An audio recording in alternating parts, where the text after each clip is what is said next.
ఈ రోజు దేశంలో వన్ నేషన్ వన్ మార్కెట్ విధంగా ఇనామ్ మార్కెట్ పెట్టేసి దేశంలో ఎక్కడైనా కొనొచ్చు, ఎక్కడైనా ఎక్కడికైనా అమ్మొచ్చు అనే విధానం ప్రవేశపెట్టింది మోడీ గారు. ఇన్ని పథకాలు పెట్టింది మోడీ గారు. సొమ్ము ఒకటిది, సోకొకటిది.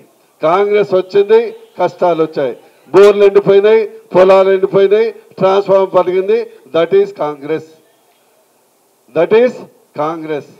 ఈరోజు ఇప్పుడే రైతు డిక్లరేషన్ చూస్తున్నా, హాస్యాస్పదం వేస్తుంది. మీరందరూ చూడొచ్చు, నెట్లో ఉంది. వాళ్ళు ఎన్ని ఇచ్చిందంటే, ఇందాక వరంగల్ రైతు డిక్లరేషన్ మీరు మర్చిపోయిన వాళ్ళకు మీడియా మిత్రులకు గుర్తు చేస్తున్నా.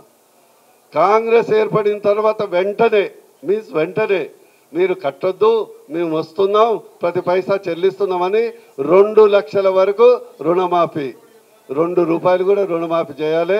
ఈరోజు ఎలక్షన్లు ఓట్లు అడిగితే కొరడా దెబ్బలు మాత్రం కొట్టాలి. మీరు ఓటర్లందరూ చింతబరగలు ఇంట్లో పెట్టుకొని ఫస్ట్ 2 లక్షలు కట్టు, తర్వాత ఓటు అడగని మనం అడగాల్సిన బాధ్యత రైతులకు ఉంది, ఓటర్లకు ఉందని తెలియజేస్తున్నా. నేను ఇందాకనే చెప్పిన, ఉన్న రైతు బంధుకే గోస లేదు.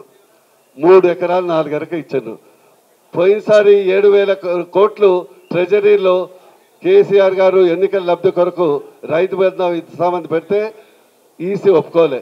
వీళ్ళు రాగానే 7,000 కోట్లలో 4,000 కోట్లు 3 కాంట్రాక్టర్లకు ఇచ్చిండు. దాంట్లో కమిషన్ తీసి అక్కడ రాహుల్ గాంధీకి పంపించారు. ఇది ఒక్కటి మాత్రం దురదృష్టం ఏంటంటే, గీకుడు మాత్రం కామన్. గత ప్రభుత్వం అయినా ఈ ప్రభుత్వం అయినా గీకుడు మాత్రం కామన్. ఏటీఎంను మన తెలంగాణ చేసుడు కామం. ఆయన 2 ఆకులు చదివితే మన రేవంత్ రెడ్డి గారు 3 ఆకులు చదువురు గీకుడ్ల. అదేవిధంగా ఈరోజు అన్ని పంటలకు ఇంకే కౌలు రైతులకు 15,000 రూపాయలు, అసలు రైతులకే పైసలు, ఇక కౌలు రైతులకేమొచ్చింది.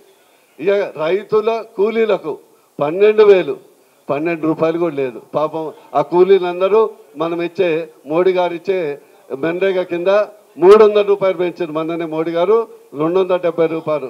అదేవిధంగా మోడీ గారికి చప్పట్లో ధన్యవాదాలు తెలియజేస్తాం. ఇక అసలు నాకు అర్థం కాలే, ముగించే ముందు వీళ్ళు ఏం ప్రామిస్ చేశారు? పైసలు లేని పని చెప్తున్నా, పైసలు ఉండే పని. మేము గవర్నమెంట్లోకి రాగానే ఎస్ఐండ్ భూములందరికీ భూమి హక్కులు కల్పిస్తామని చెప్పిరా లేదా? 27 లక్షల ఎస్ఐండ్, అందులో ఎస్సీ ఉన్నారు, ఎస్టీ ఉన్నారు, బీసీ ఉన్నారు, అగ్రకుల పేదలు ఉన్నారు. ఈ యొక్క ఎస్ఐండ్ చేసిండా? దానికి ఏం పైసలు అక్కర్లేగా, ఒక జీవోనే చాలు కదా. ఒక జీవోకు 100 రూపాయలు లేవంటే మనం కలెక్ట్ చేసి ఇద్దాం. బీజేపీ తరఫున పేపర్లకు కూడా ఇవాళ పైసలు లేవు. ఈరోజు తెలంగాణ ప్రభుత్వం పరిస్థితి ఏంటంటే, శిలాఫలకానికి కూడా అప్పు తీసుకునే పరిస్థితి ఏర్పడింది. శిలాఫలకానికి మీ జీవో కాపీకి పైసలు లేకుంటే బీజేపీ తరఫున కంట్రిబ్యూట్ చేస్తాం. దమ్ము ధైర్యం ఉంటే అసైన్డ్ భూమి రైతులకు, పోడు భూమి రైతులకు మీరు ఇచ్చిన హామీ ప్రకారం, రైతు డిక్లరేషన్ ప్రకారం వెంటనే యాజమాన్యం హక్కులు కల్పించండి. అప్పుడు నీ భద్రత తెలుస్తుంది. ఇప్పుడు గతంలో కేసీఆర్ గారు మిడ్ నైట్ ధరణి ఓపెన్ అవుతుండే, అవి ట్రాన్స్ఫర్ అవుతుండే. ఈయనేమో 24 అవర్స్ ధరణి ట్రాన్స్ఫర్ చేస్తాడు.